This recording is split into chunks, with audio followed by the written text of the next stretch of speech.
Thank you very much, everybody, for joining another edition of Oncology Beyond the Obvious. And Amish and I, initiated this concept because we realized that whenever there is a publication, there's a lot of controversy, there's a lot of discussion going on in WhatsApp groups as well as other avenues on social media. But there is no real, systematic discussion on what are the points, what are the advantages and disadvantages. So we thought of that we should have a webinar which is very crisp, focused. It is on a topic which is burning, maybe a recent publication as we are going to discuss. And then we have three stalwarts who will do different aspects for the audience. The first is an interview. The second is a panel discussion via moderator, and then there is an expert come. So for today's discussion, I would like to invite Amish Vora to take over the proceedings and carry on. Thank you, sir. Really honored amongst the presence of so many esteemed colleagues and seniors. Can I have my first slide, please? So today we are going to discuss about a study called Monarch E. Next slide. JCO August 2020. This was the first publication on this trial.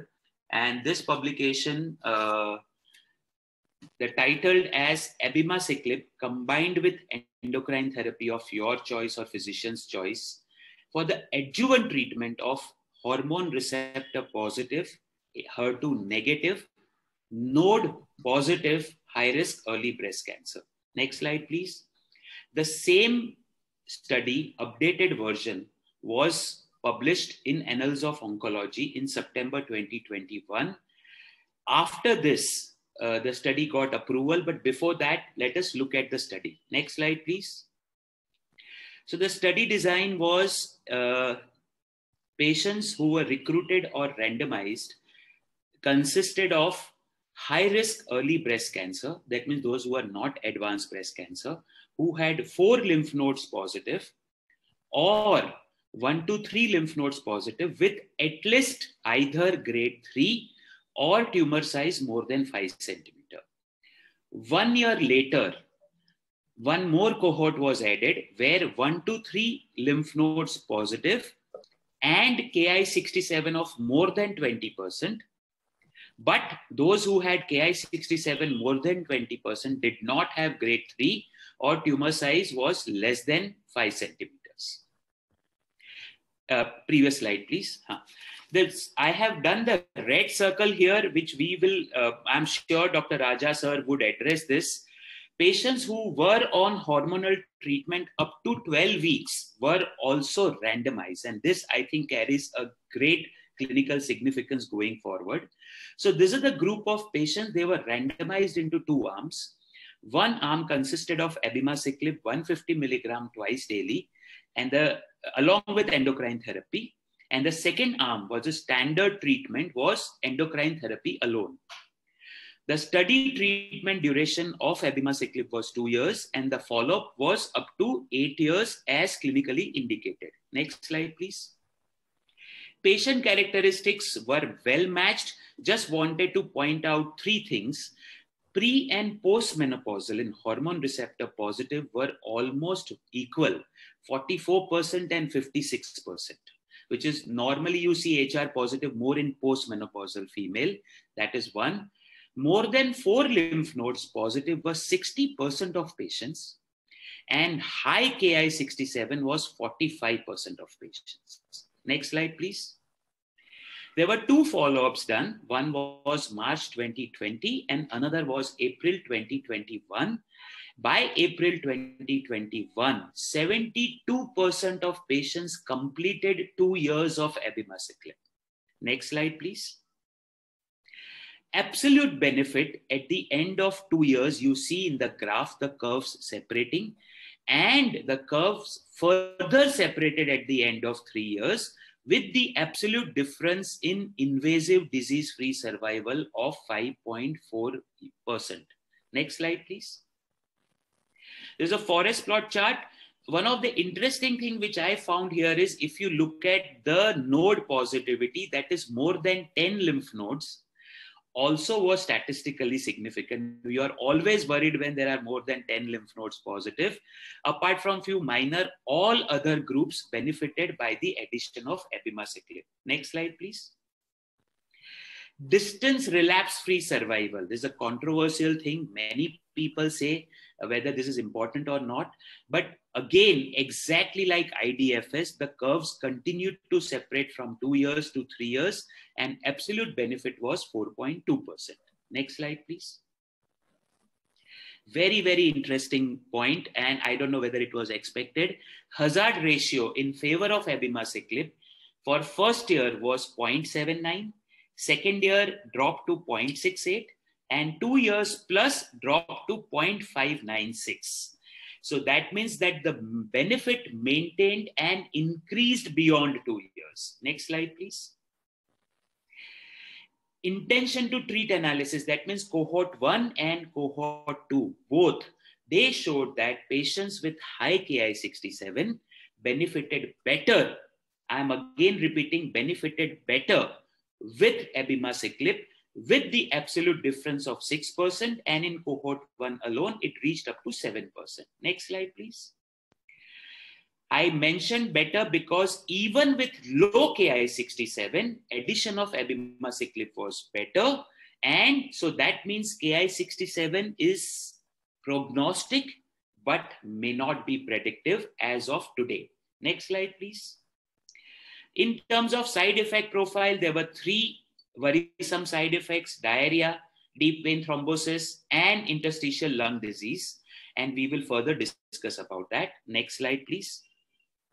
Based on these results, FDA has approved this CDK4/6 inhibitor in this high-risk patients of hormone receptor positive in adjuvant setting for 2 years. DCGI approval is pending. But the good point is more than 112 patients in this trial were from India. Hopefully, DCGI will take cognizance of this and will give us a better approval. With this, I go to our today's interviewee, who is none other than Dr. Shyam Agarwal. When I say this, it is very crystal clear. Whoever is in the field of oncology in India today, I'm sure there will be 100% people would have heard and known Dr. Shyam Agarwal, sir. Sir has done his MBBS from Chandigarh, MD from Rohtak, special training in oncology from AIIMS, and he also had a special training in bone marrow transplant from UCLA, USA, and Sydney, Australia. Sir has 37 to 39 years of experience. This is amazing. Sir Gangaram Hospital Oncology Department and Dr. Shyam Agarwal, sir, has become actually synonymous. There is nothing, no third word comes in my mind. Dr. Shyam Agarwal, sir's keen sense of detailing. He goes into detail of every project, every paper. Either he presents as a lecture, especially when he moderates, you can really understand how deep in the subject he goes into it. Even in the questions he puts forth in the question box are all interesting and they are up to the mark. Sir has been publishing on basic research as well as on clinical scenarios from time to time from Sir Gangaram Hospital and out of his experience. But the interesting point is outside oncology, Dr. Agarwal sir is a very avid reader. You ask him about COVID, poetics, arts, or anything about the politics also, sir will know about it. And with that, I welcome Agarwal sir on this. Thank you so much, Dr. Shyam Agarwal sir, for coming on this platform.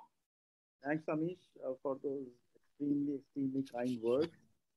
So I think I'm being stopped, it seems. So I think that's recently Shyam also did a professional recording in the studio. So he's a wonderful singer. We should acknowledge that also. Great, sir. Shyam, sir, your volume is little low. Can you increase the volume, sir? Yeah, don't worry. So go ahead, shoot your questions. Okay. So, sir, we will start before we go on to Monarch E. Like the tradition, we will start with some rapid fire questions with some expected rapid fire answers so that we set the stage for Monarch E. What percentage of HR positive patients in your practice, sir, of breast cancer are HR positive, sir? So I think in our country, and so is the case maybe at Gangaram Hospital, well, I think nearly 60%, which would be, I think, 10 to 15% less than what we see in the Western world, would be HR positive and HER2 negative. Negative. What is the, sir, cutoff of premenopausal and postmenopausal? So I think in Asia and in India, I think we had a recent publication, and that's our experience as well. We do see maybe 30% patients who would be premenopausal, and younger than 30 to 40 would be 20% in Asian countries. This number is much lower in the Western world. Right, absolutely right, sir. Out of these 60% of HR positives, sir, how many would be lymph node positive? So I think since we are looking at a good proportion of young patients, so the tumors are more aggressive. So I think 40% patients are going to be lymph node positive, or even more for that matter, 50% I would say. So 50%, half of these 60% would be node positive according to you, sir, in your experience. How many of these are more than 4 lymph nodes, and how many are more than 10 lymph nodes positive, sir? So the numbers are going to shrink. More than 10% would be 5 to 10%, and another 20% would be more than 4 plus lymph nodes. So 5% more than 10% and 20% more than 4 lymph nodes positive. Right. Sir, do you routinely do Ki-67 in your clinical practice? So, you know, that's a part of that 4 IHC test, which perhaps was used to decide whether a patient is going to benefit from chemotherapy. But, you know, we're not asking for it in each and every patient. It's not a routine practice, but in certain patients we do. But we don't take it into cognizance to decide at the moment the role for adjuvant therapy. Adjuvant therapy. And if the Ki-67 you are doing, what is the cutoff at Sir Gangaram Hospital? Right. So I was discussing with my pathologist. There's a lot of inter-observer variation. So they said, you know, tumor type depends. And, you know, 30% would be their cutoff for you know, high Ki-67 in breast cancer. 30% is the cutoff for high Ki-67. Sir, in HR positive patients, when the Ki-67 is high, is it synonymous with grade 3 or they are not interrelated? So Ki-67 is an indication for proliferation, and it's a proliferative. So there is going to be a link between a high-grade tumor and the proliferation. So I think I can't give you an exact figure that what percentage of grade 3 or high-grade tumors will have high Ki-67. But I assume there is going to be a link, but I think more data needs to be collected in that direction. Right. So we do not have that data of clarity whether they correlate with each other or not. In your clinical practice, sir, does PR, progesterone receptor, matter in terms of deciding? Like we always talk about ER, PR, but say ER is positive and PR is negative. Does it alter your clinical judgment? So the decision and the outcomes in adjuvant therapy are based mainly on ER positivity. PR positivity or negativity doesn't make a big difference in the outcome for endocrine therapy. So PR is relatively lower on the cards. Absolutely right. In HR positive, sir, after completion of surgery and if chemotherapy, in premenopausal female, do you give ovarian suppression to all patients, sir? So yes, ovarian suppression is frequently used, particularly in high-risk individuals or women, especially who are node positive, who have, you know, high-grade tumors or bigger tumors. So there we do use ovarian suppression routinely, in addition to, you know, either tamoxifen or maybe, you know, we use aromatase inhibitors more commonly along with GnRH analogs. So high-risk individuals are candidates for routine ovarian suppression. Sir, the famous question, 5 years, 7 years, or 10 years of adjuvant treatment endocrine? So as you know, the story began with 5 years and then subsequently to 10 years. But now I think people are trying to find a middle way to figure out that selection is not easy because, you know, you need the BCI, which is the breast cancer index, which has just come in. Unfortunately, we don't have it. But patients who have high BCI judged by, you know, HI ratio, which is the HOXB13 versus, you know, IL-17. So those are the patients who tend to benefit more from the extended therapy. But I think currently 7 to 10 years is the treatment, especially for node positive cases. For node positive cases. Dr. Krishan, your question will be taken during the panel discussion. So the last question before we go on to Monarch E, do you see in HR positive, this high risk patients, early relapses? See, we all know that they will keep relapsing for 15 years also, 20 years also. But do you see the pattern of relapse, that early relapses are more and slowly it goes down? Do you see that, sir? So you do see early relapses in patients who are at high risk, for example, with big tumors, especially more than 4 to 5 centimeters, with high lymph node, load and grade of the tumor. And I'll put it, nearly in the first 2, 3, 4 years, the incidence of relapse would be something like 13, 14%. And it does stay on and linger on for years together. It does come down after 5 years to maybe 4 to 5% in the next, 5 years or so. But even patients relapse after 12 years and so on. Right, sir. So with this background, sir, let's move to Monarch E. And and I presented abemaciclib plus hormone versus hormone alone. And in a high-risk patient, node positive with high Ki-67.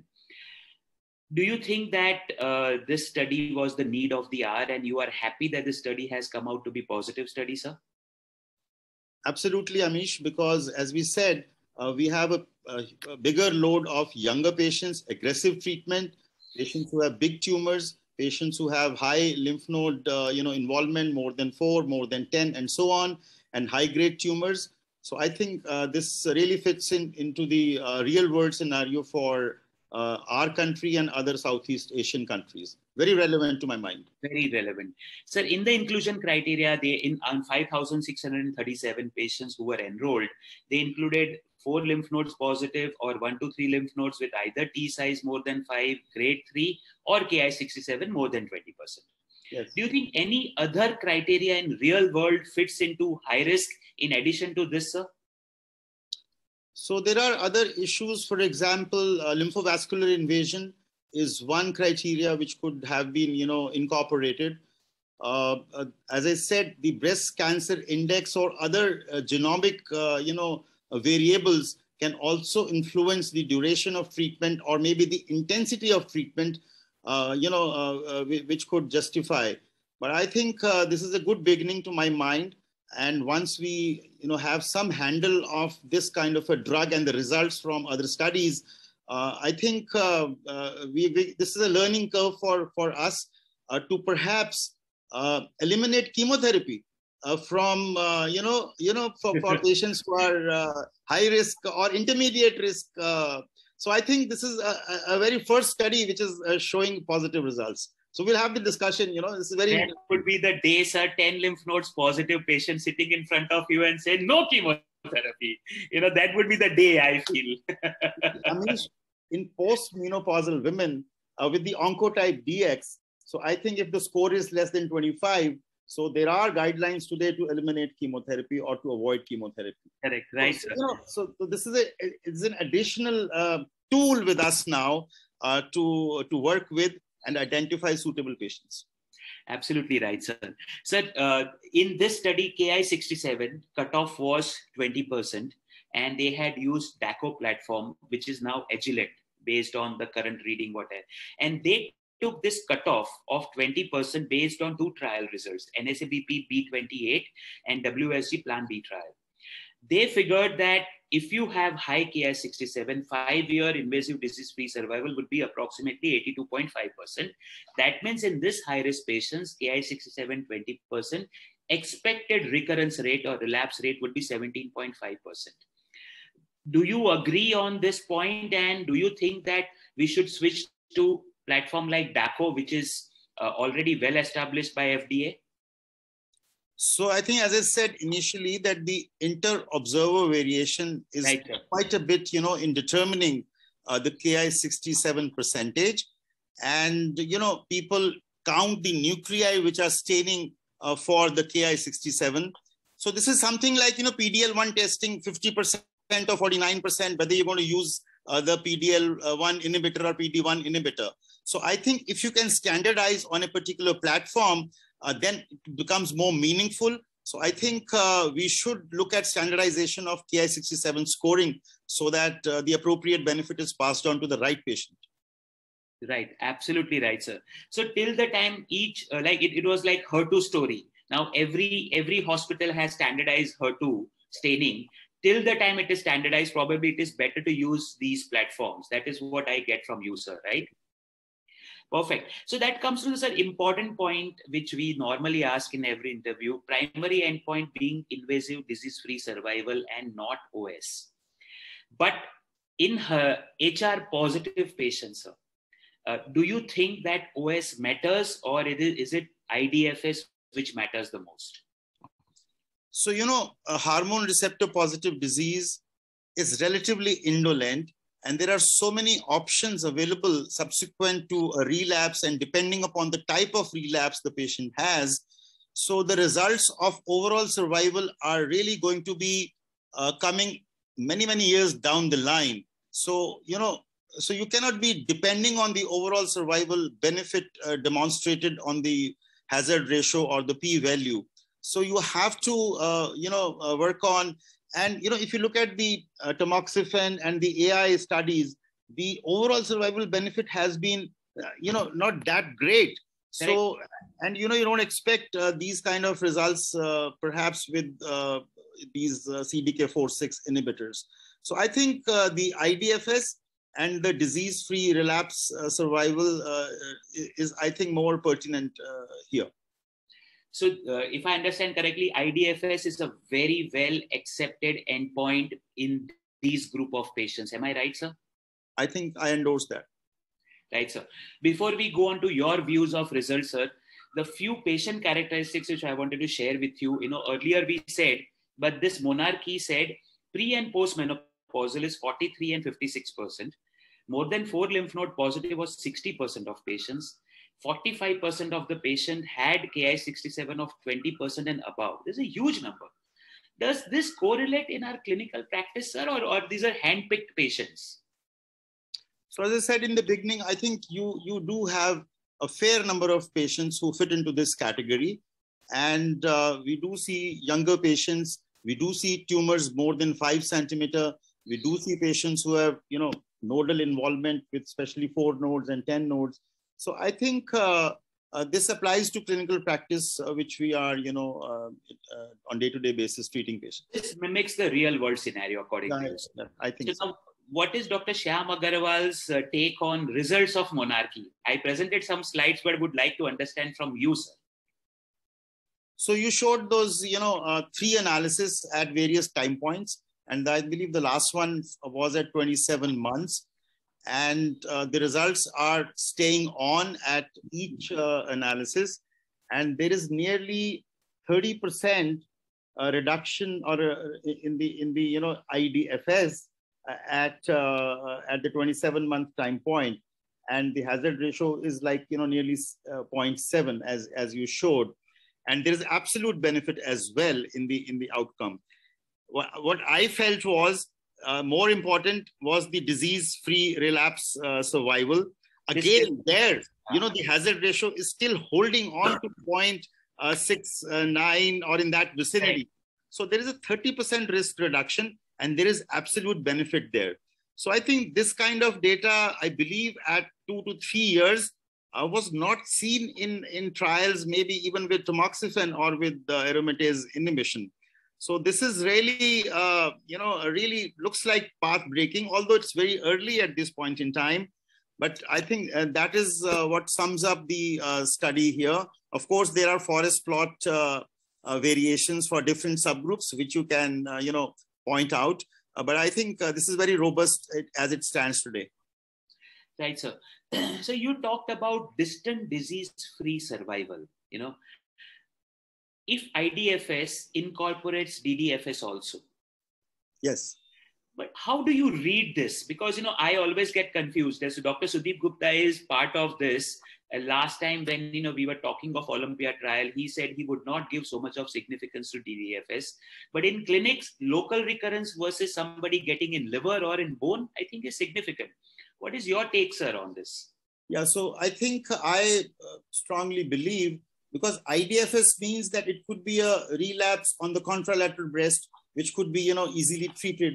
It could be a local recurrence, which could be easily treated. It could be a nodal disease. It could be a soft tissue disease.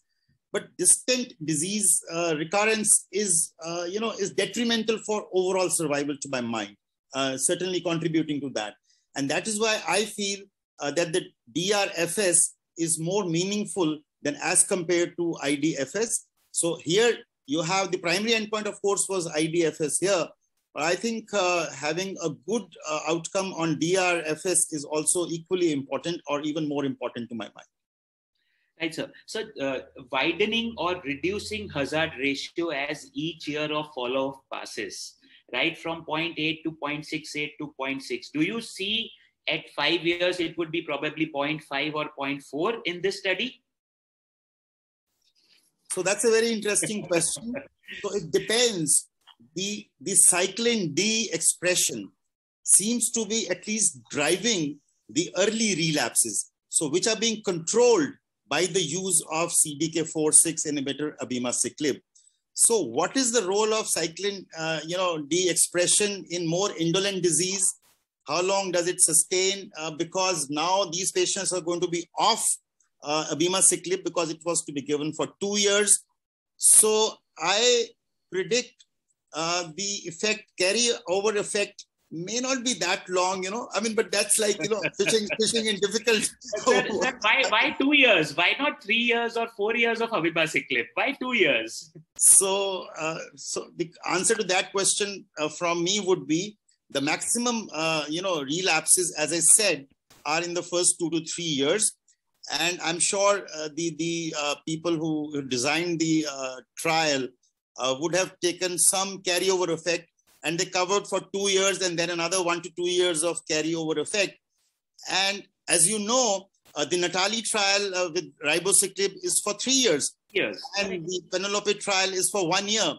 So we don't really know what is the exact duration of these drugs to be given, because these are very early days, but very encouraging. Right, sir.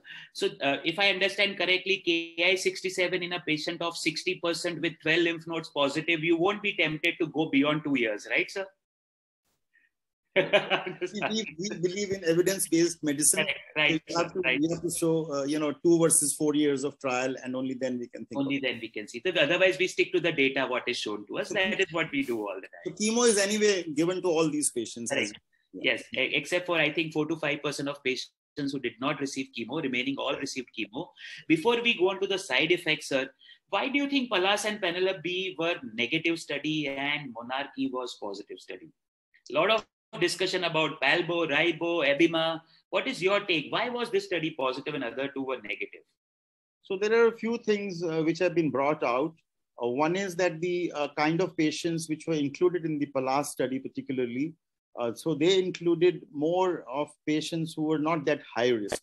So it seems that you get more benefit with the CDK4/6 inhibitors in high risk node positive. So I think in 73% patients were stage 3 in the Monarch E study, and nearly 40-50% patients in Pallas were stage 3. So there was a characteristic of patients which were different. Number one. Number two, the drug was withdrawn in Pallas study in higher number of patients, nearly 40% patients. So the drug could not be delivered. So that could be, one reason why patients did not benefit. And third is the issue which is perhaps related to the mechanism of action. So the drug delivery in abemaciclib is almost continuous, as you know, whereas it's a 3 weeks and 1 week off.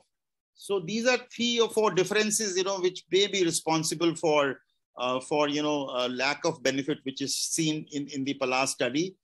And the study is not over. And because the follow-up is still on, and you might find some subtle differences in 4 years or 5 years of follow-up. So these are early days, as you know, this study is 27 months and the other study is still going. So you may find differences coming up 4 or 5 years down the line. So we'll still need to call it a totally negative study. Plus, I need more data and more time to follow up. You're absolutely right. So just I little wonder, abemaciclib, palbo, and ribo, if you see hazard ratio in metastatic setting, they all are identical. So how much of this continuous versus 21-day holds on, we don't know. But these are all the theories which I understand from you. Second last question for today, sir. Side effect of abemaciclib. Diarrhea, deep vein thrombosis, and interstitial lung disease. These are the one which look little worrisome. Your comments on that, sir? So firstly, I would say that 2 side effects which are associated with endocrine therapy are hot flushes and arthralgias. So the numbers here were favorable when you use the combination. So that is 1 plus. But I think if you look at the DVT, so it was in conjunction with tamoxifen, which patients got. So I like to avoid tamoxifen and use an aromatase inhibitor to not have a high incidence of DVT, which was in the vicinity of 2.5%. Correct, sir. So was ILD, which we should be aware of, another 2.5%. So diarrhea is something which, is known with abemaciclib. And currently in my practice, I don't see that severe diarrhea, which is being highlighted. And it can be easily controlled with a simple drug like loperamide. So I'm not worried about the side effects. And in this study, nearly 17% patients had to withdraw from the drug. But those reductions were there in nearly 60-65% of patients. You're right, sir. So you are saying that in a premenopausal HR positive patient, if you decide to use abemaciclib, rather than tamoxifen, you will put them on GnRH analog and then put them on AI rather than continuing on tamoxifen. Am I right, sir? So as I said, these are all, high risk node positive patients, premenopausal. And therefore, you can't get away from GnRH analog in this category of patients. So they would have anyway received ovarian suppression, whether abemaciclib or no abemaciclib. Right. So as I said, so is there a category of patients where we can remove chemotherapy? That needs to be understood now in the next 5 years. So my last question for today, sir, is that according to Dr. Shyam Agarwal, is this practice changing paper? Yeah, the data is evolving, emerging, very, very robust at this point in time. So I'm tempted, particularly for high-risk individuals to use. These are all high-risk, sir. So I'll maybe, at the moment, I'm tempted for a premenopausal, for grade 3 tumors, more than 5 centimeters, more than 4 lymph nodes. And, that category I'm tempted to. I'll wait for another 9 months for another analysis. And if the data stands, well, then maybe I'll lower my threshold and go on to use for the other categories like 1 to 3 nodes and Ki-67 more than 20%. 59-year-old female postmenopausal Ki-67 of 21%, sir, and 1 lymph node positive. Would you give abemaciclib or not, based on Monarch study? So you said 59 years, 21%? Ki-67, 1 lymph node positive, postmenopause. So that's a very, at the moment, to my mind, a controversial kind of a case at this point. Would you give or not, sir? So I'll wait for 9 months. You'll wait for 9 months. So these are the borderline patients where you would wait for some more follow-up, but otherwise in a truly high-risk patient, what you said, you think that this can be a practice-changing thing in our medical oncology practice. Am I right, sir? Yeah, absolutely. But I think we need to still understand who are the patients who could only be given CDK4/6 along with ET. And I think the moot question to my mind is, who are the patients who do not require chemotherapy? So you're having this additional tool now. So you have 4 tools. So that we will leave to Sudeep to answer in the end. Sudeep, please note down that. And thank you so much, sir, for such a wonderful insight on Monarch-E. Over to Parik, sir. Thank you very much, Amish and Shyam Agarwal. This was really wonderful. And I would like to point out that when somebody is talking from theory, from textbook, they are very prompt in responding. And Shyam Agarwal hesitated many times before he chose his words carefully and gave the answer.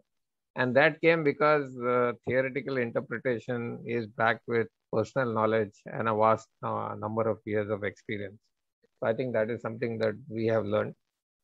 Two other important things that he has been mentioning was, one is, can we avoid chemotherapy? And I think that is something that patients will look forward to, whether we look forward to or not. Correct. And the other thing is to standardize the the pathological report in terms of Ki-67 or in terms of CDK. And we want to make sure that we are not comparing apples to oranges, because the only way that we can reproduce what is there in the path-breaking landmark study is if we follow diligently exactly what is happening. There are a lot of questions in the chat box, and I'm sure that it will be taken by Dr. T. Raja and the panel discussion. And finally, of course, final word from Dr. Sudeep. Back to you, Amish. Kashish, can you invite the panelists? But before that, moderator for today's very important and interesting discussion is Dr. T. Raja sir. I always look at Dr. T. Raja sir's, whenever I'm there in the conference, I always look at his slides and I politely go and ask him, sir, can you give me the set of these slides? Because it's such a detail. I don't know where he gets these slides from, but they are a wonderful treat to look at those slides. And I will not waste more time, sir. Raja sir, please take over the stage for moderation. And Kashish, if you can invite all the panelists. Sure, sir. Thank you so much, sir. It gives me great pleasure to introduce our panelists. Our first panelist is none other than the interviewee, Dr. Shyam Agarwal. The other panelists are Dr. Prasad Narayan, medical oncologist from Bangalore, Dr. Senthil Rajappa, medical oncologist from Hyderabad, Dr. T.P. Sahu, medical oncologist from Bhopal, Dr. Hemant Malhotra, medical oncologist from Jaipur, and Dr. Stalin Chaudhary Bala, medical oncologist from Hyderabad. And Over to you, Raja. Nitesh Rohatgi, medical oncologist from New Delhi. Raja, so please note Dr. Nitesh Rohatgi will not be able to join us. Okay. Over to you, sir. Joined. I'm very much here, actually. I'm so sorry. Apologies, sir. Apologies, sir. My apologies. Yeah, I have noted he has joined.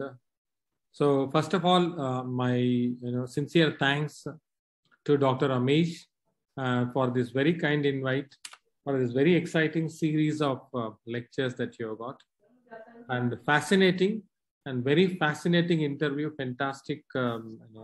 So humbling to hear Dr. Shyam Agarwal sir's responses and experience insights. And I thank Purvish Bhai also for inviting me for this series. Allow me to share my screen.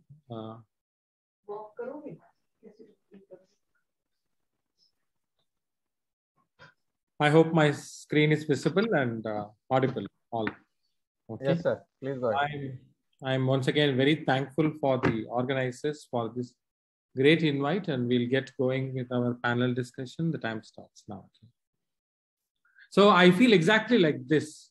When there are 7, these are the top 7 hitters in the 2021 World Cup.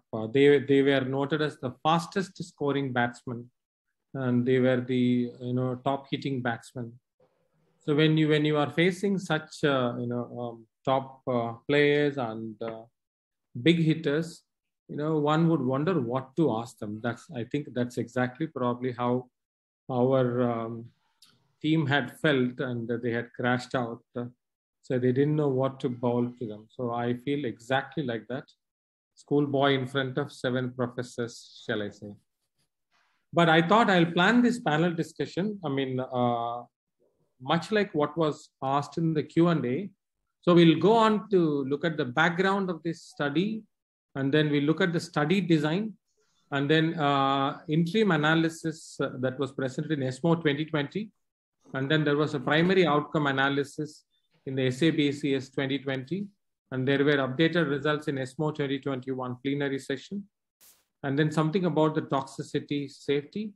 And we'll talk about cross-trials comparisons, which may also include a bit of criticism and criticisms in general about this study. And then I also have 2 clinical cases that may be relevant for this discussion. So first, with the background, and the point is, approximately 20% of the patient, this is the background for the monarchy, and approximately 20% of the patients with hormone receptor and HER2 negative early breast cancers will experience disease recurrence within the first 10 years. That's the premise for this whole study. And certain clinical and pathological features, including high expression of Ki67, have been shown to be associated with a high recurrence rate. And abemaciclib, an oral continuously dosed, that's also important, continuous dosing. CDK4/6 inhibitor is already approved for advanced disease setting, as you all know. And this premise was again from this particular, some data set. This is the early breast cancer trialist collaborative group publication 2015. To note is that at 5-year and 10-year, there were still patients who were relapsing. And at 10-year, 20% of these patients who were on endocrine therapy relapsed. And note that the benefit of addition of aromatase inhibitors over tamoxifen was to the tune of 3%. And these were the continuous improvements on endocrine therapy that were attempted. That is tamoxifen, and then aromatase inhibitors, and then ovarian suppression, and then extended adjuvant therapy, as Dr. Shyam Agarwal pointed out. The idea is, how do I improve my endocrine therapy? That's the idea. And of course, chemotherapy when using genomic platforms. All these are ideas how to improve ER positive patients. Dr. Hemant Malhotra, sir, your viewpoints on this particular background on the endocrine positive patients, ER positive patients still relapsing. So do you think there is a need to address this? And what is your overall take on this background? So thank you, Dr. Raja, for permitting me to be the opening bat and for this question answer session. Am I audible? Can you hear me? Yes, you are audible. Okay, wonderful. So I think all of us have experienced this, that patients who have hormone receptor positive disease, they continue to relapse 5, 10, 15 years down the line, as very eloquently mentioned by Dr. Shyam. And if I see a patient of hormone receptor positive disease who has 12 lymph nodes positive, and which is not very unusual, about 5 to 10% of patients come like that. And I, immediately think, oh my God, this patient is almost certainly going to relapse. So that subset of patients, the high risk patients, it is really an unmet need. And something needs to be done for these patients. And we've been waiting for, some advance to happen. I think in the adjuvant setting for hormone receptor positive breast cancer, this is the first major step forward in maybe 1 decade, or maybe even longer than that, maybe 2 decades. So I think this is a big unmet need, particularly for the very high risk patients. And we have been waiting for some intervention which we could do for these high risk patients. Thank you. Thank you, sir. Dr. Senthil, to you, the same question is that what is your perception of the need to improve these HR positive patients in the adjuvant setting, Dr. Senthil Raj? Thank you, sir. I totally agree with Professor Hemant Malhotra that it is an area where we need additional therapies. So it's better not to lump all these patients into one, because you've got a set of patients who are ultra low risk, who probably don't even need hormonal therapy. That's one extreme to a patient who's got those 15 lymph nodes, somebody with N3 disease who's got a cumulative risk of about 40-45% in the next 10 years. That's not a small number. So though these patients are not very common, but let's say you've got somebody with the T3N2, the cumulative risk over the next 10 years is about 30-35%. So, and this is with 5 years of hormonal therapy, mind you.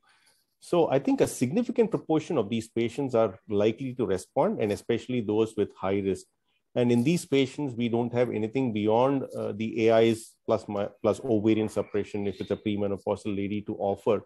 And the longer duration of endocrine therapies have not made a big impact. They improve your DFS by 2%, 3%. And, there's always that splitting hairs over whether there's overall survival or not. So I think this is an area where, especially for the high-risk patients, we need better therapies. Thank you, Dr. Senthil. So now we'll move on to the study design. This is the study design. And as was already pointed out by the interviewer and the interviewee, look at what is the inclusion criteria. That is hormone receptor positive, high risk. It's an abemaciclib combined with endocrine therapy, adjuvant, but node positive, high risk early breast cancer. That's the key. And here you see the high risk is defined as more than or equal to 4 positive lymph nodes, axillary lymph nodes, or if it is less than that, 1 to 3 lymph nodes, at least one of the following should be there. Tumor size of more than 5 centimeter, histologic rate of 3, and centrally tested Ki67 of more than 20%. The other criteria where it could be women or men, pre, postmenopausal, with chemo, without chemo, adjuvant, neoadjuvant chemo, and of course, the only important criteria is there shouldn't be no distant metastasis. Then they were randomized into abemaciclib. And note that 2 years was already alluded to. Standard of care, primary objective is the invasive disease-free survival. There were some secondary key objectives. We'll come to that, which included distant relapse-free survival, safety, patient-related outcomes, so on and so forth. And then if you look at how the disease, how the study panned out, this high-risk patients were then divided into 2 cohorts. Cohort 1, where there were they met all the criteria, and which included histologic grade 3 and tumor size more than 5 centimeter. But there was a cohort 2 in which the inclusion was based on Ki67, wherein if they have any of the less than 4, and if they have a Ki67 of more than 20%, they were included there.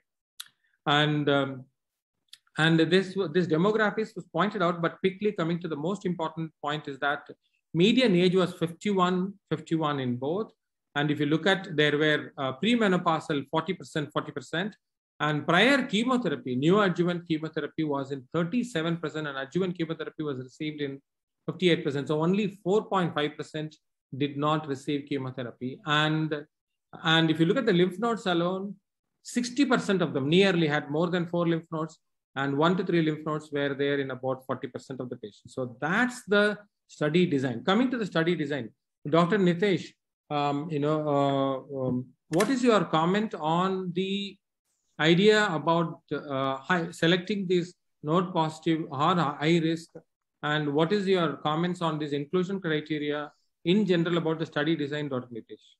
So I think, it was very well designed. In fact, anybody working in clinical practice would say this was actually from practice into theory. They picked up the patient who we had both data and experience of highest risk of relapse. To some extent, they tried to make it more biological when they put in Ki67. I know there's a debate on what should be the cutoff and why 10, why 20, why 40. We don't know the answer to that. They basically picked up something which was maybe more mitotic. If I had to redesign for 25, 30, would have actually looked at it maybe a bit more biologically and said, like Dr. Shyam Agarwal was saying, which are the patients who were poor responders to therapy? What about cell-free DNA and MRD actually? Should we segregate patients on MRD negative and MRD positive and see where the real benefit lies and stuff like that? But where the study was designed and in clinical practice for the next 10 years, I think this is a very relevant group, very well designed. It will help us to change our practice because these are the kind of patients we see in the clinic. Thank you, Dr. Nitesh. Dr. Sahu, again, same question to you. What is your comment on the study design, inclusion criteria, and the way study was taken forward, the design point of it? Yes. So I totally agree with Nitesh, except for that probably in the practice, I would not include a Ki67 at this point to determine how I do plan therapies. The only thing which I can look in the immediate future would be something like, because the molecular testing are catching up. So would it be that someone who has a high risk even to 1 to 3 nodes? But although I agree that clinical features predominant, but if that part is catching up, then that could be an entry criteria and that could be added on. Otherwise, this is the high risk group, and beyond 60% patients were there. I think this was the best design they could get it to get a positive result. And they really chose that high risk group so that to find out whether they really did benefit with the addition of CDK4/6. Thank you, Dr. Sahu. I also thought if if Dr. Stephen Johnson himself could speak to us directly on the study design, it would be nice. I've tried something. I don't know whether it's going to work out. Let's listen to Dr. Stephen Johnson. Recruited 5,637 patients from over 38 countries around the world who had node-positive, ER-positive breast cancer with either 4 or more involved lymph nodes, or if 1 to 3 nodes, other risk factors such as a high tumor grade, large tumor size, or increased cell proliferation. Patients were randomized after completion of standard treatment to a abemaciclib, a CDK4/6 inhibitor, for 2 years plus endocrine therapy versus endocrine therapy alone. Now, the trial recruited over 43% of patients who were premenopausal, and 60% of the patients had at least 4 involved lymph nodes. So it was a high risk. So that was the point. High risk was their entire key in which they went on to select their, so we can debate on that, but that's what they really focused on this study. That's from one of the PIs. And moving on to Dr. Prasad Narayan, what is your comment on the study design, Dr. Prasad Narayan? So I agree with the previous opinion from the panelists. And I think in an adjuvant setting, this is perfectly the group of patients where we would like to see a difference.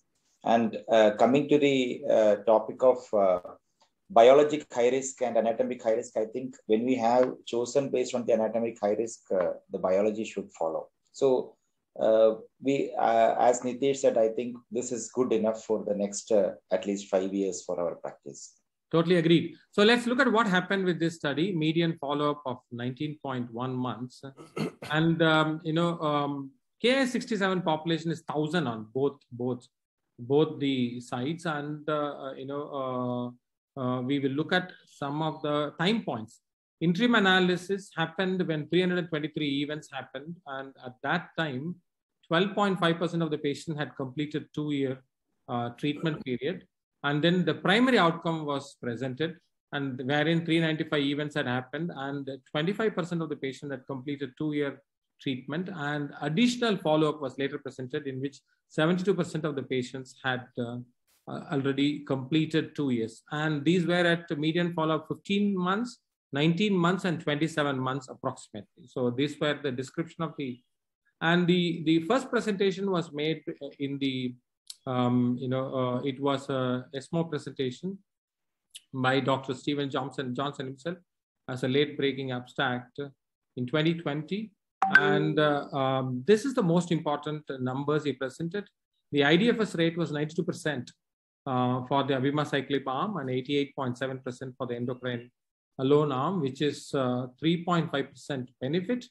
And it was also a risk of invasive disease reduced by 25.3%. So that was the primary one single important presentation that happened in the ESMO.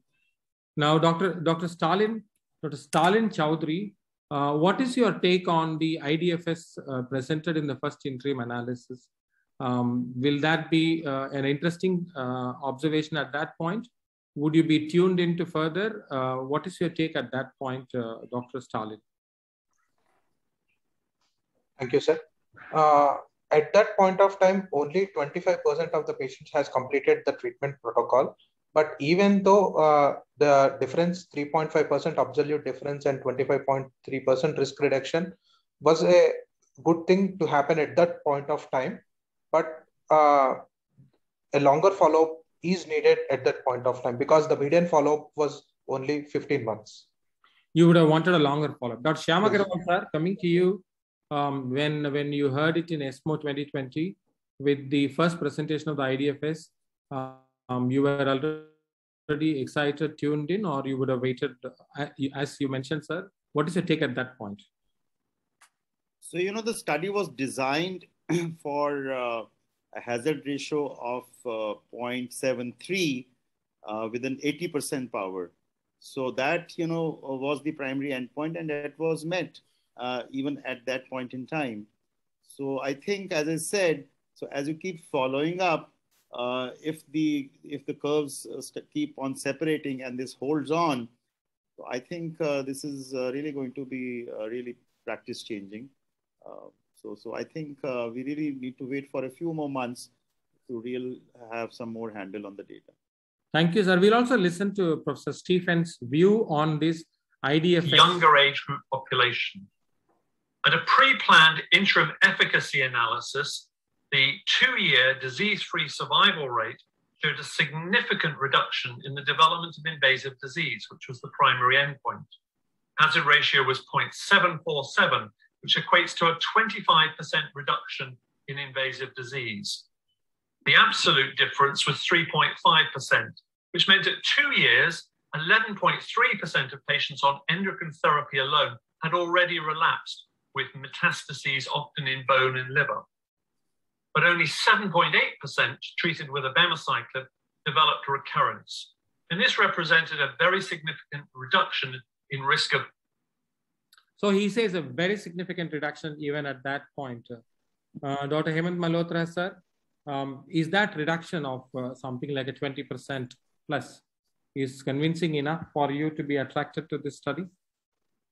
So I think, as I mentioned, Dr. Raja, for a subset of patients in which I would say the very high risk patients, very large tumor, grade 3, Ki-67, 40%, 50%, 10 lymph nodes, I would have, once it is approved in our country, I would have no hesitation in, offering them this treatment. But on the other hand of the spectrum for the patient, as Amish mentioned, Ki-67 of 21%, only 1 lymph node, I would, be a little more cautious. And you also have to think of the toxicity because there is, almost 2/3 of the patients had serious grade 3 toxicities in this trial. Significant number of patients, had to have dose reductions, dose interruptions. And I think 10 to 15% had to have dose stoppages also. And in the adjuvant setting, if the patient has a reasonable chance of being cured by your other treatment, you don't want to, compromise on the quality of life of the patient. And one thing which I found, lacking in this study was that there was no comparative quality of life analysis. Now, the current trials which we are doing, particularly in a setting like this, in which prolonged treatment is needed, almost all trials have a quality of life assessment.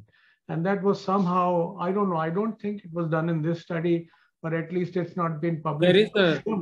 No, sir, there is a patient-related outcome is part of the things. We'll come to that. Okay. And your points on Ki-67 and toxicity is taken. We are going to come to that individually. And Nitesh, I'm going to come to you very soon. This is the primary outcome analysis that was presented by Dr. Priya Rastogi. This was in SABCS 2020. We'll look at the key outcomes that were presented in the San Antonio. And Dr. Priya would present the IDFS intent to treat population that was a risk of developing IDFS reduced by 28.7%, an IDFS rate of 92.3% for Abema and 89.3% for the endocrine arm, 3% difference with a hazard ratio of 0.7. So you note that the hazard ratio has already started coming down from 0.74 to 0.71. So this was the IDFS for ITT population for more than 20% Ki-67 patients. For more than Ki-67, 20% patients, you see that the IDFS is 91.6 versus 87.1 for the endocrine arm, which is a 4.5% absolute difference. And again, the risk of developing IDFS is reduced by 30.9%. Hazard ratio is 0.69. And DRFS, distant relapse-free survival. There was a question about brain mets and all. I think this would probably come under this in the chat box. And 31.3% reduction in DRFS event and 3% difference between the Abema and the endocrine arm at 93 and all. So this was the, I'll also present Dr. Priya's words about the key outcome, and then we'll come to our panel. About the monarchy results. To me, the most striking piece of data from the whole presentation is that what we see is that initially at the second interim, we had a hazard ratio of 0.74, and now the curves continue to separate. So we see a hazard ratio of 0.713. So this now equates to 28.7% reduction in risk of developing an invasive disease-free survival event. So that is really exciting that the results continue to demonstrate efficacy. So Dr. Nitesh, Dr. Priya has presented her key points and her comments. She's really excited and she thinks it's very significant. What is your, views on this primary outcome analysis? And do you think all these are very important outcome differences? And then if you have any other comments as you had raised your hands, Dr. Nitesh. So I think answering your question, I think these are very relevant because this is the high risk population. They're falling right into place, and that makes it even more relevant. But I am concerned about only one aspect, which is the time period at which we are analyzing. And the numbers are different. And yes, the curves are separating. But let's look at the drug in question. Now, we have all experienced this drug in metastatic setting, the whole class in metastatic setting. And we know that the drug on an average works for 2 years plus. So to my mind, the real, in case, if you look at this all as a metastatic disease, the real question actually starts, and you can see that even in the curves, you can see that even in the baseline, although yes, in the first 3 years, you see that the curves have fallen, but the fall starts between 20 months onwards. So the real study test will come between 2 years and 5 years, and not really between 0 years and 3 years. So while very exciting to see the separation of curves, very exciting to see the drop in numbers, 20 versus 7 is a very big number, high risk population, 40% becoming less than 10 is great. But I think the real question is, especially from our point of view, with cost and even otherwise from toxicity point of view, that are we really saving lives at the end of 5 and 10 years? And I don't think that's answered yet to my mind. If we are curing patients, we will see that difference. And in that case, I think we'll be more convinced. Absolutely. Very, very pertinent points. What will the long-term, it's one of the important criticisms, we'll come to that. So you have really hit on the nail on the head. And we'll come to that definitely. And about the toxicity, of course, we're going to cover. And Dr. Senthil, on your comments on this primary outcome analysis and the IDFS and DRFS rate, 30% so reduction in the risk on either of that. How do you take this data? So it's very clinically significant and relevant. I agree with Nitesh. A couple of points. The first thing is that, with successive follow-ups getting longer, we would have actually liked the hazard ratio to get better. Now, we saw on the tabular column that was shown earlier during the interview that it was just stuck at that point. It's fluctuating a little bit up and down, while we would have been happier if we had seen a better hazard ratio as the follow-up increased, because that's the pretext based on which this whole high-risk population has been selected, and all of us asking for longer follow-ups. So that's number one. Number two is, if you look at the data in the neoadjuvant setting as far as the Ki-67 is concerned, we know that the Ki-67 continues to be low till the time that your patients are on the drug. And the moment you stop the drug, the Ki-67 starts coming up again. And that was very nicely discussed in the discussion section of this article itself. So that brings us to the point that Nitesh actually made. With longer follow-ups, are we likely to see relapses coming back again once this drug is stopped? And there is some evidence that may happen from the curve of the Penelope study, wherein only 1 year of palbociclib was used. During the period that palbociclib was used, there was a nice widening of the curves. And the moment you stopped palbociclib, the curves started coming together. So what Nitesh is saying is very relevant. We are happy with what we are seeing, But, would you ask me, am I delighted? I would like to wait for a little longer before I say I'm really delighted. But the most recent analysis gives us better hope. Yeah. In terms of higher Ki-67 and the 7% and stories like that. Excellent points. We are going to come at all those things. What is happening to the hazard ratio as we go on? As you pointed out, Nitesh pointed out, and then you also touched upon what happens to, I wish I had put that slide, I took it off too many. What happens to the Ki-67? It drops in the Feline study, you see that, so we'll come to that later. And then between, you touched upon the other studies, we're going to come to that. Now I'll stick to the plan here. An updated analysis was presented by Dr. Joyce Sanguinacci, and this was in the ESMO 2021 virtual plenary presentation. So I'll come to the key points of this updated analysis.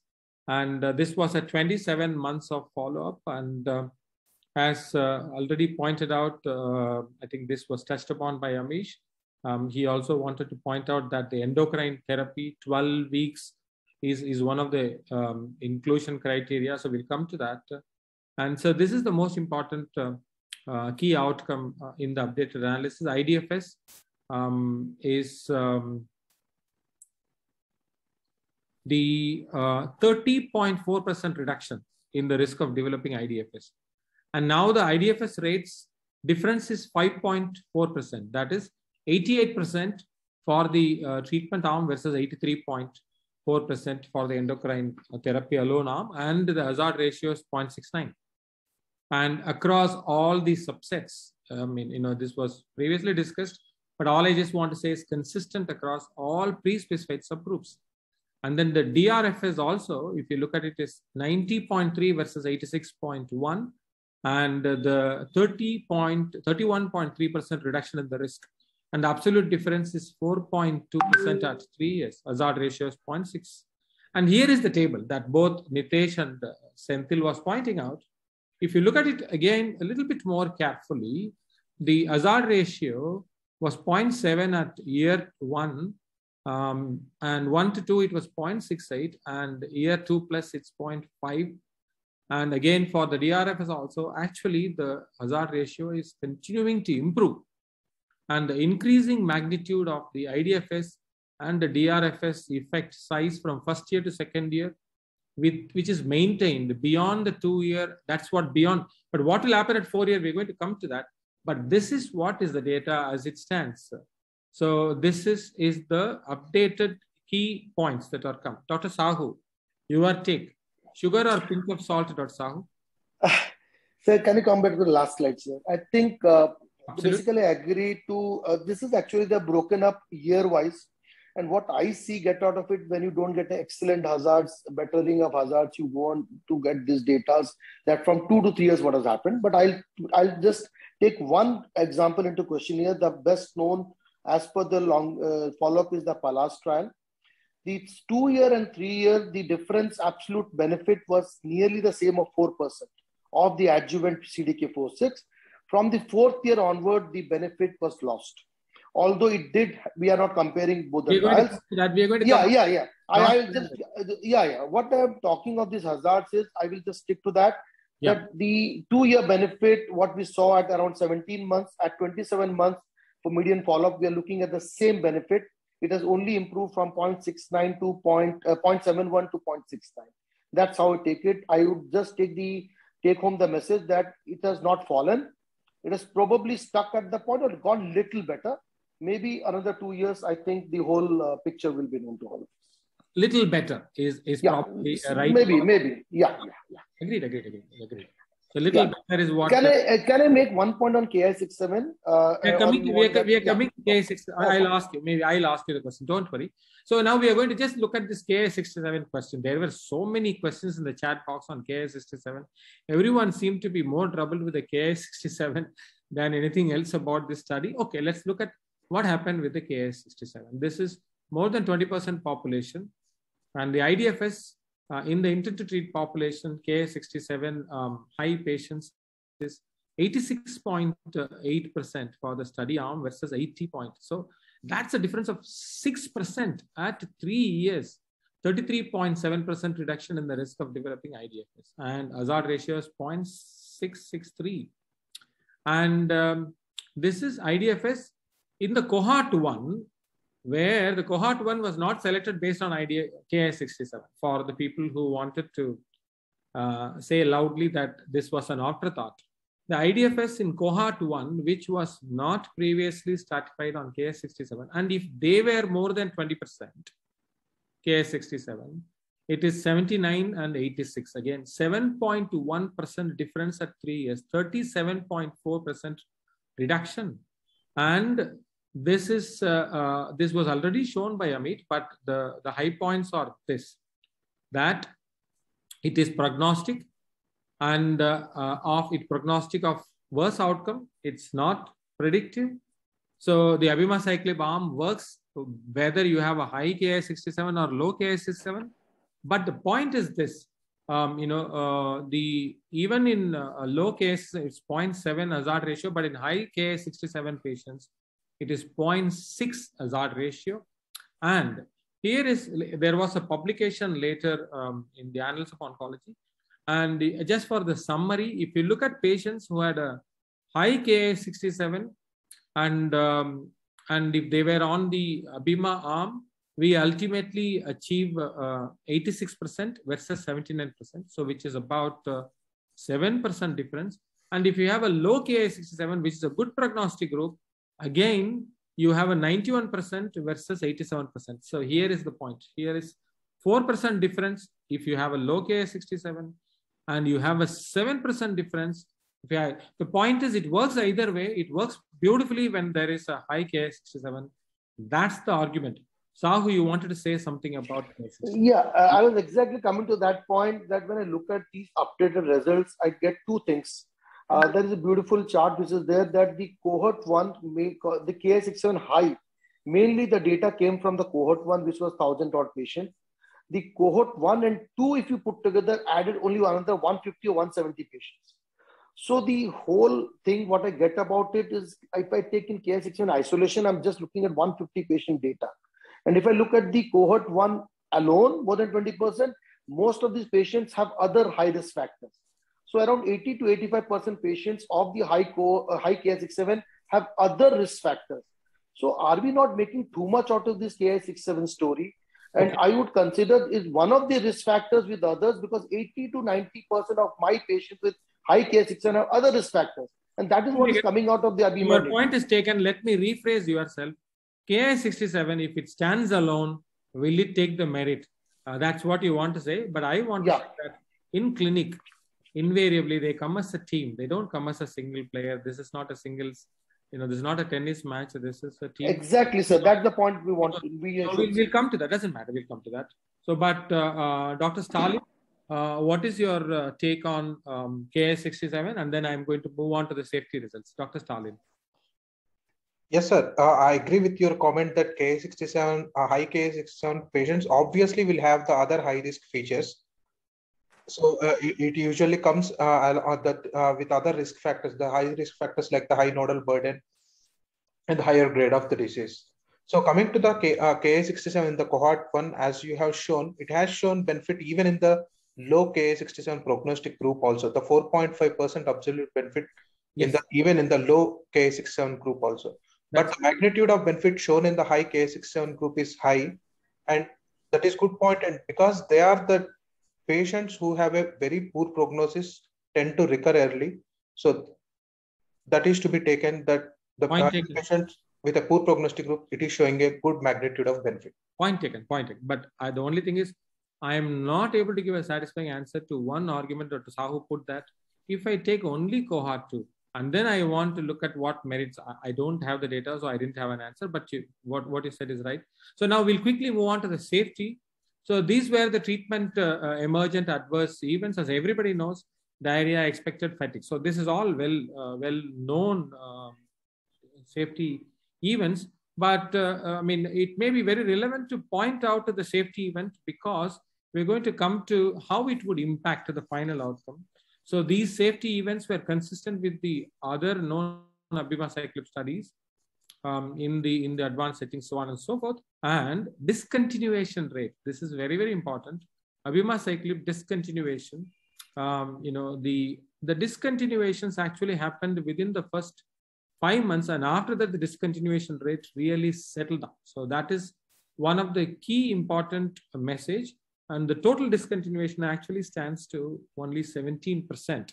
Okay, and this is the mature data at 27 months, did not find any further additional safety events, and as was pointed out in the early points of the interview, about the thromboembolic manifestations and so on and so forth. ILD is 3.2% versus 1.3%, and the thromboembolic is 2.5%. This is a mature data at the end of 3 years, let us say. And this is the point. So safety, Dr. Shyam Agarwal sir, what is your comment on safety data of this? And the most important thing is most of the dropouts happen within the first 5 months, and thereafter everything standardized, settled down. So your take, because this drug is going to be there for 2 years. So I think diarrhea is the one common side effect, which can be easily managed with loperamide. And I think the DVT is something, as you know, tamoxifen was also used. So there the incidence was actually higher, maybe more than 5%. So, you perhaps should desist from using tamoxifen when you're wanting to use abemaciclib. But otherwise, the dose reductions were required in quite a lot of patients to the tune of 65%. So, otherwise, if there is no discontinuation in the first, 5 months, so they go on to take the treatment for 2 years. So I think it is definitely better tolerated than the other, because there the discontinuation rates with Palbo were much higher. Thank you, sir. So let's listen to Dr. Hope Rugo's take on how this safety would impact the final outcome, and then I'll come to Prasad on the comments on safety. Interesting. So the first thing we found was that discontinuations due to adverse events were highest in the earliest months. And it's really quite striking. After the first 3 months, that discontinuation really drops off. In contrast to the PALLAS study, only 17% of patients discontinued abemaciclib due to adverse events. And the reasons for this are complex. Part of that is that you can dose adjust. You can hold drug, reduce the dose, and manage the most common reason for discontinuation, which was diarrhea at 5%, quite easily in essentially all of the patients I treated on the study, and clearly based on numbers, the majority of patients. Neutropenia was only a discontinuation reason in 0.9%, and fatigue after adjuvant therapy just under 2%. So it's actually quite interesting to see. And I think that when you're looking at neutropenia as your primary toxicity, then the issue is really protocol mandated. So this actually affected the comparison. We all talked about why PALLAS, long-term outcomes, so on and so forth. Dr. Prasad, this, in her view, it is kind of manageable toxicity. Your take on that, Dr. Prasad? I agree, sir. I mean, when you look at only the safety part of it, abemaciclib safety is not a major concern. Dose reductions are happening in 68% is fine, but there is no major safety concern as such, actually. And we are all looking at the efficacy. Yeah, thank you. So we'll come to cross-trial comparison. Everyone wanted to point out this.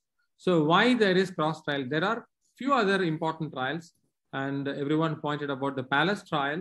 And let's worry about what happened with the PALLAS trial is that the IDFS and DRFS were absolutely identical in the treatment arm, palbociclib versus endocrine therapy alone. So is it the problem with the palbociclib as compared as an agent as compared to abemaciclib, or is it something to do with the toxicity, or is it something to do with the discontinuation? If you look at the discontinuation, finally 42% of the patients finally discontinued. So you would often hear most of these commentators saying that if you don't get the drug, you are not going to get the benefit of the therapy. And the tolerability, again, neutropenia, whenever the discontinuation is protocol mandated, whereas diarrhea, there was no protocol mandated discontinuation. So these were the important issues that were pointed out. And so Dr. Senthil, your comments on the cross trial with this 47% dose reduction with PALLAS, 17% an adverse event and all that, would that affect your did that really have the impact on the study outcome? And how will that affect you in choosing this favorably, unfavorably, your criticisms? So I think if we decide to use the drug, and I have used it in a couple of patients already, I'm talking about abemaciclib, we will use abemaciclib. I don't think we will use palbociclib at this point in time. Are cross-trial comparisons appropriate? They aren't, but they are inevitable, I would say, and all of us tend to do it, though all of us will keep saying that we shouldn't be doing this. Of course, the discontinuation rates because of adverse events would have impacted the outcome. But having said that, they looked at the high-risk cohort in the Penelope and Pallas and looked at whether there was benefit of using palbociclib in that group. Even in that group, there was no benefit to use of palbociclib. I think our belief that all these drugs are similar is slowly going away now. And the reason is also from the metastatic setting, because we know abemaciclib works very well for the primary endocrine resistant. We have now 3 trials with ribociclib, which has shown overall survival benefit in the first line. Unfortunately, palbociclib has not shown up, in any of these settings. So I think we're strongly starting to believe now that these are not similar drugs, though the hazard ratio in the first line metastatic setting for PFS was similar. I think abemaciclib is a better drug compared to palbociclib, at least based on whatever results we have. And I think that's the reason why we are seeing this difference in the outcome. I don't think, at least my interpretation is that it's not to do with toxicity, it is with the drug itself. Thank you, Dr. Senthil. Dr. Nitesh, I'm going to come to you on cross-trial comparison, but let's listen to Professor Stephen. It's unclear to the community why one trial was negative and one trial was positive in a relatively similar setting. And it comes down to one of 3 things.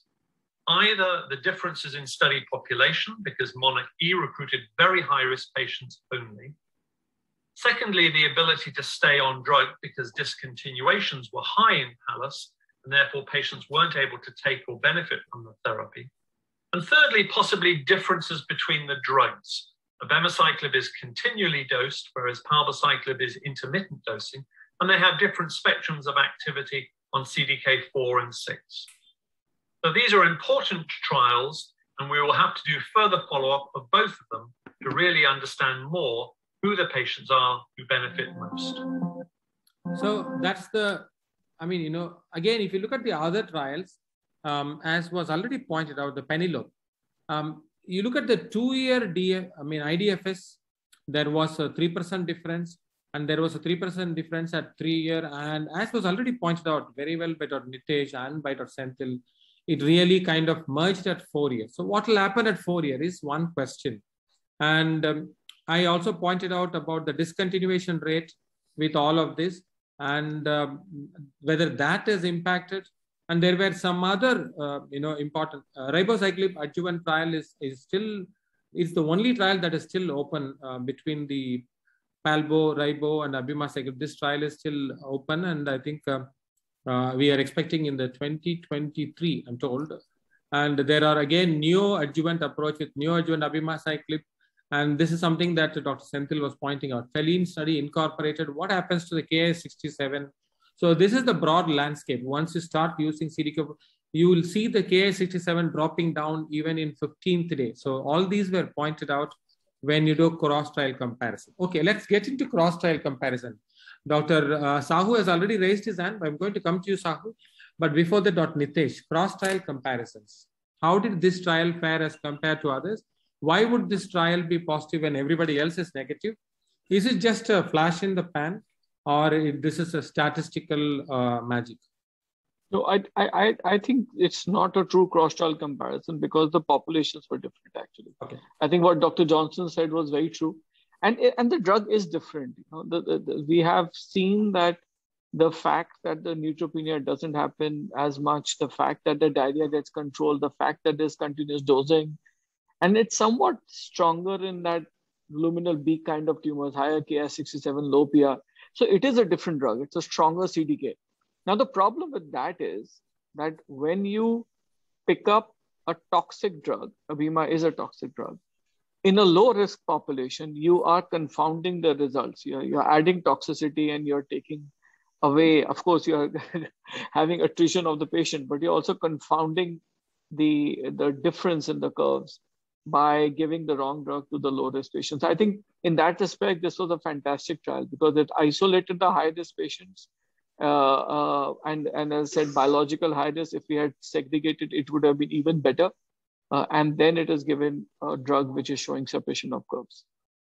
Okay, so we still have two important segments. One is criticism and clinical cases also. Dr. Sahu, you can criticize this trial if you want quickly and cross-trial. So I'll give you this opportunity, Dr. Sahu. Yeah. Criticisms here. Yeah. So before the same thing, that's the only thing is that I felt the Pallas was little bit on a disadvantage because they were the first to go. They had little more disadvantage of knowing what to have at the high risk. Second, what I felt was the neutropenia gave them away. That was a toxicity, which was a paper toxicity, which you had documented. And there's one striking thing, a grade 3 neutropenia between the Monarchy and the Pallas was 18 versus 59%. So you had to dose reduce, you had to stop. And all of us know using palbociclib, we normally are very comfortable with these low counts because patients rarely get into any complications. And this is what I find that this was a good trial, took only the high-risk patients, chose the really risky ones. But in contrast, Pallas was more of the so-called not so high risk, but also at a disadvantage of a toxicity which was predominant and was documentable on the paper. So you had to reduce it. Investigator could not get away without it. If done in a practical scenario, I think it might be different. I'm not sure of that. So finally, you like it or you don't like it? What do you want to say? Pallas, Monarchy, you like it or don't like it? Definitely. I have convinced my first patient who was a 8-node positive. So I am going to choose this patient probably on the very, very high risk. So criticisms, this is the meta-analysis that was published, a month ago, in which they have looked at all the published randomized trials on this. That is basically the Monarch Pallas and the Penelope B, because these are the data that are out. Dr. Shyam Agarwal, sir, I think you can answer this question. They had these metrics to see whether this trial could have been biased in some way or not. This is a meta-analysis outcome based on some parameters. So your comment on this, and is there a bias factor in this study or this group of studies? So I think, as has been mentioned, I think abemaciclib people broke lucky, to really identify the... Broke lucky. Yeah, I think so. Right. They really hit on the right population. But what we need to see is, did they really hit the right duration of therapy?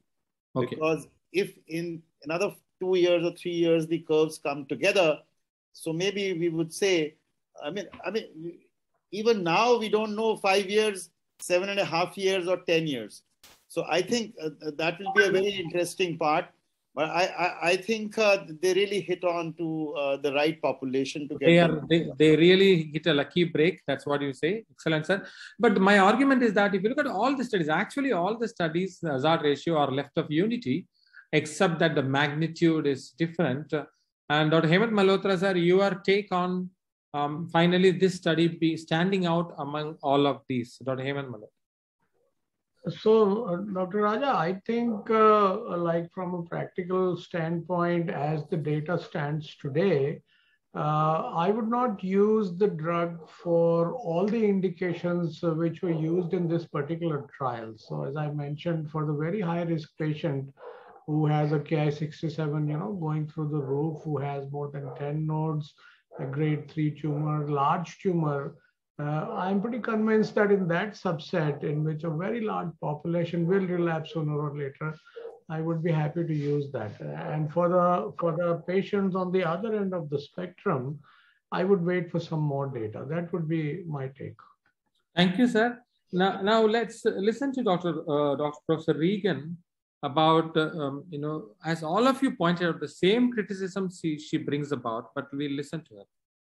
The real key one to point out, though, is the follow-up. And the reason I say that is that if you look at the Penelope B results, at 2 years, there was indeed a pretty meaningful improved invasive disease-free survival in favor of palbociclib, which was over 4%. At 3 years, it was about 3.5%. And then at 4 years, as we saw at San Antonio, the curves had completely come together. So when you look at the Monarch E study, what you see is that the absolute difference in invasive disease-free survival was a little bit higher when they presented at ESMO compared to what was presented at San Antonio. Now, and I'm not saying that that dictates for sure that the curves are going to come together, but it does really mean that we certainly have to follow the curves of monarchy out to make sure that what we're seeing now does persist over time. So I think that that's the word of caution with this. If it does, though, I think the things that we have to think about in terms of. So that's exactly what all of you pointed out. So now I'll come to the last 5 minutes and I'm going to present 2 cases and let's see what you all want to do.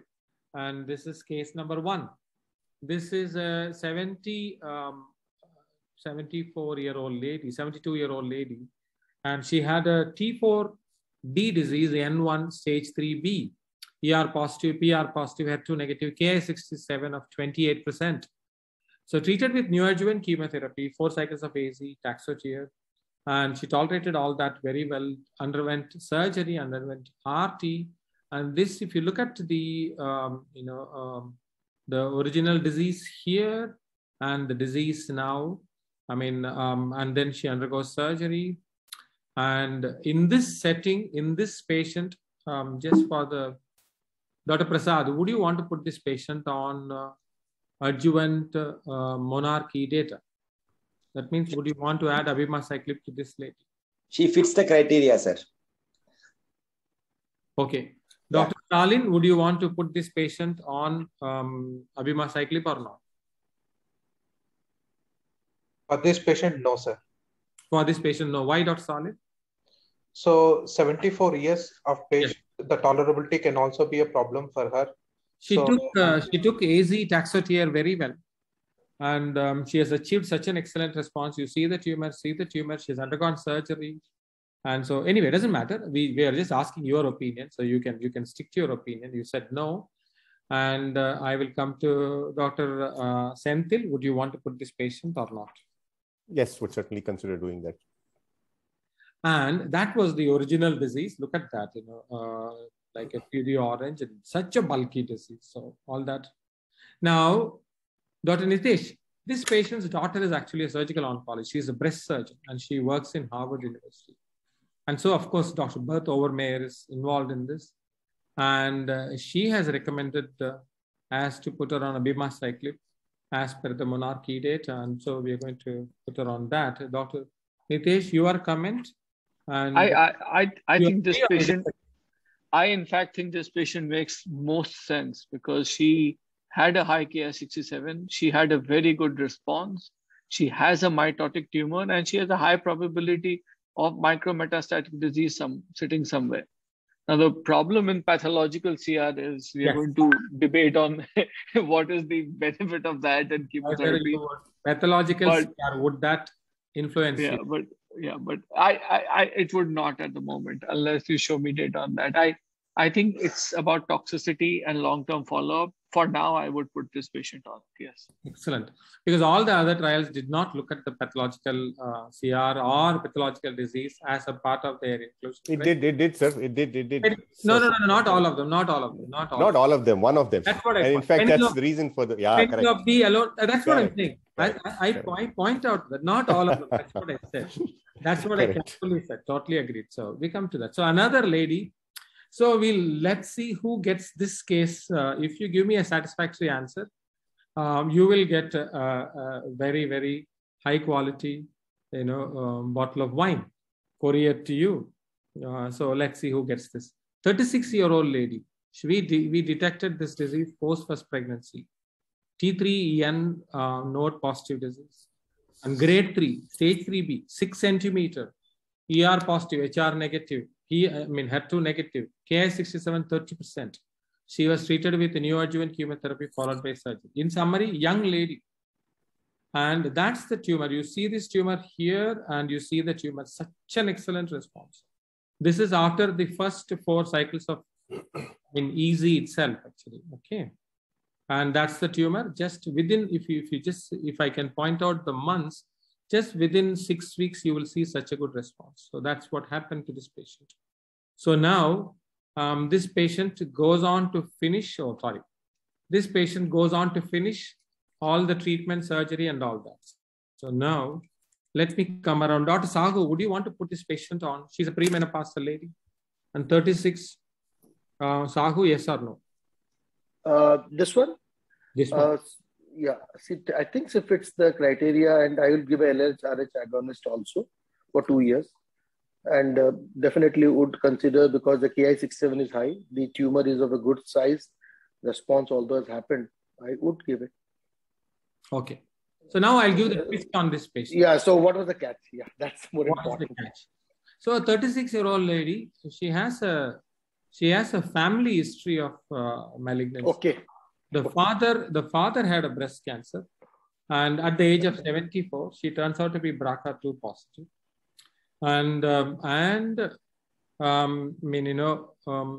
Father had a disease at 74. She is BRCA2 positive. She goes off to Memorial Sloan Kettering to get the surgery done. All done. Surgery done. Bilateral mastectomy, bilateral salpingo oophorectomy, risk reduction, all done. In fact, she even contemplated a second child, but we all said no. So all that is done. So now, would you want to put this patient on Monarchy? Would you want to put this patient on Olympia adjuvant? Would you want to put the patient on both? Or this is highly irrelevant in this young patient? So I'm going to go ask everyone, and you can say yes or no. Dr. Hemant sir, would you want to put this patient on anything or nothing? So I would consider adjuvant hormone therapy with CDK4/6 abemaciclib. I would not think of the BRCA-directed treatment in this patient. Dr. Prasad? I think we have data on the Olympia trial. I would prefer that actually. Oh, Dr. Stalin? Adjuvant CDK4/6 inhibitor with hormonal therapy. Sahu sir? I will take something and go for probably both. I don't have data for that. But I am really definitely want to give a CDK4/6. I somehow feel that, but the hazards for Olympia was around 0.6, I think so. Little more benefit for that, but I'm not sure. But probably CDK4/6. I'm not going to let her get away with the only thing. I will add CDK4/6. Sure. Shyam Agarwal sir? I like to do the genomics. You wanted genomics, sir? We did everything BRCA2 positive, nothing else. Grandmother also had a pancreas. What about the Oncotype DX and all? Wow. Sir, it's a premenopausal with a node positive. There is no role for Oncotype DX. And has received neoadjuvant chemotherapy of all. Not relevant. No, wait. Sir, you have to answer yes or no, or either no, whatever you can't. That's what I have got. We'll do that. Give it to her. We'll give it to her. Okay. Nitish? I do Olympia and hormone therapy AI. Olympia and hormone therapy. So, I mean, not CDK. I'm saying we do AI with Olympia because that curve was still separating when the data came out. This one, I think we have data a bit too early. I'm still skeptical that the data came out early. Senthil, you are the last batsman. You are given only 2 balls and you have to score 8 runs or 10 runs. Please do it. And then I will give it over to Amish. Okay. 1 year of olaparib followed by 2 years of abemaciclib. So the match is over. Who gets a bottle of wine? No, we have not been asked, Senthil. How can you give a bottle of wine without us?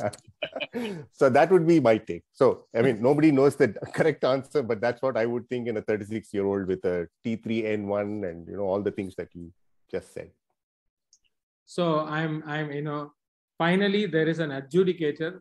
There is an umpire who is bigger than all of us, who is standing in the, waiting the wings. Amish, over to you. Thank you so much for this opportunity.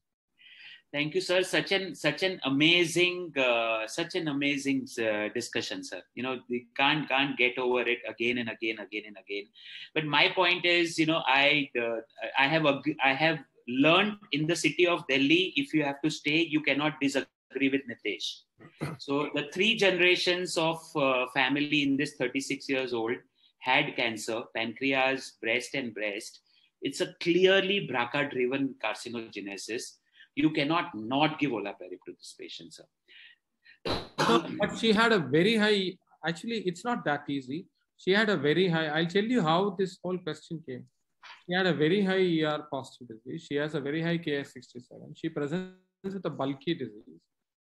The point is that, again, we have all seen from the Olympia adjuvant data that it does poorly in the ER positive subset as compared to. And if you had looked at the discussion post the Olympia adjuvant trial, that what will happen once and of course they were automatically including all the endocrine options, but they were wondering what if the monarchy becomes a standard of care and so on and so forth. And very honestly speaking, this patient, the discussion on putting them on monarchy trial was initiated not by me, but by the husband. And he was extremely well read, and that happened even several months ago, even before any of this data set became. So if you look at can I make a comment there? So my point here was that even in the ER positive population of Olympiad, we don't have enough information on patients who are good responders to neoadjuvant chemotherapy. Correct. Cyclophosphamide and alkylating agent showing very good response in neoadjuvant therapy in BRCA positive patients makes me really cringe to not give olaparib to these patients. But that's just my take. No, I completely agree, Nitesh, and thank you so much, Raja sir. Amish, with your permission, I'll send a high quality bottle of wine to all my panelists. No problem. That would be great, and sir, to me also. Oh, okay, to you also. Over to Parikh sir. Thank you so much, sir. So, Dr. Sudeep, we are waiting for the final verdict in the Supreme Court. Correct. Mein ho gaya discussion, and now it is President's final rule. So you know that President's rule is actually not a democratic way of functioning, and I would strongly advise anybody who advocates President's rule to really veer away from that course. So thank you very much, Amish and Dr. Parikh, for inviting me to yet another excellent program of Oncology Beyond the Obvious. And I think everybody will agree that this is becoming the marquee event in the oncology calendar, and the way things are discussed and the way the important points are brought out is very enlightening for everyone. So let me begin my comments on today's discussion. I think there have been a lot of advancements in HER2 positive breast cancer in the adjuvant setting in the past few years, and the landscape of ER positive disease was relatively barren. I think this study breaks that route. Monarch-E was a well-conducted, large randomized controlled trial, and its overall results suggest that adjuvant 2 years of abemaciclib resulted in an improvement in disease-free survival that was clinically meaningful and statistically significant. The strength of this study is its large sample size, which was actually required because of the relatively lower event rate in this patient population. And as all of us know, the power of a study is not by the sample size, but actually by the number of events. The second strength of this study, in my opinion, is the fact that they used clinical criteria to define high risk, nodal burden, tumor size, grade, etc., and so on, Ki67, and not some fancy genomic criteria, which would have made it very hard to apply it in practice in many parts of the world. The third strength of the study is that the absolute improvements in disease-free survival, which as of the most recent presentation is about 5.5% at 3 years, is actually clinically meaningful, and most clinicians, given the reasonable toxicity, I would not say it is not toxic, given the reasonable toxicity of abemaciclib, will change practice at least in a portion of their patients. And the last strength of the study, in my opinion, is that they have reported the piecewise hazard ratio year 0 to 1, 2 to 3, and 1 to 2 and 2 to 3. And I think that that piecewise hazard ratio is becoming stronger over time, and that point was made out. Now, let me come to the, in my opinion, the caveats and the weaknesses in this study. And as others have commented, the one big weakness is the reliance on Ki67 in cohort 2. And I'm not sure whether anybody noticed, but I did put out the link to the data supplement of the first presentation or the first publication in JCO last year. And on page 26 of that supplement, it is mentioned that only 453 of the 5,600 patients qualified to be included in this study solely on the basis of Ki67. So, you know, if everything else was not high risk and you had to include patients based solely on Ki67, that is only 8% of this patient population. So I think that criticism is well made out. And that is why, you know, given that these were only about 450 patients, they have not understandably reported the results in only those patients. But I think that is one caveat. And the second one is also, which has been discussed, that the follow-up is relatively short. And I will just add to what Dr. Regan and many of you have already said. If you notice the Kaplan-Meier curve, the number at risk at the 3-year time point in the Annals of Oncology publication and the ESMO 2021 presentation is actually 550 patients. We started with 5,600, and at the 36-month time point, we have about 550 patients who remain at risk. So the delta of 5.4% is actually being interpreted on less than 1/10 of the sample size that we started with. What this means is that the precision of any estimate at this and subsequent time points is relatively low. And these estimates are actually unstable and they may change over time. And a more conventional way of saying that is that the survival curves may yet come together at some point of time in the future, only because we have had a very short follow-up and a substantial portion of this study population has not been followed up for relatively longer periods of time. And this is especially important because we know that the pattern of relapse in ER-positive disease lasts for several years, far beyond the 5th year time point, sometimes more than 10 years. And so therefore, the estimates are a little bit unstable at this point of time. With these caveats, I think monarchE is a practice-defining study. Many of us will start using this drug, at least in a subset of patients, at least in the so-called cohort 1 patients. And I applaud the investigators for conducting this study in the way that they have done. So thank you very much. And with that, I will end. Excellent. Thank you very much, Sudeep. Sorry, sir. Sir, before you conclude, can I ask one question to Sudeep, sir? Please go ahead.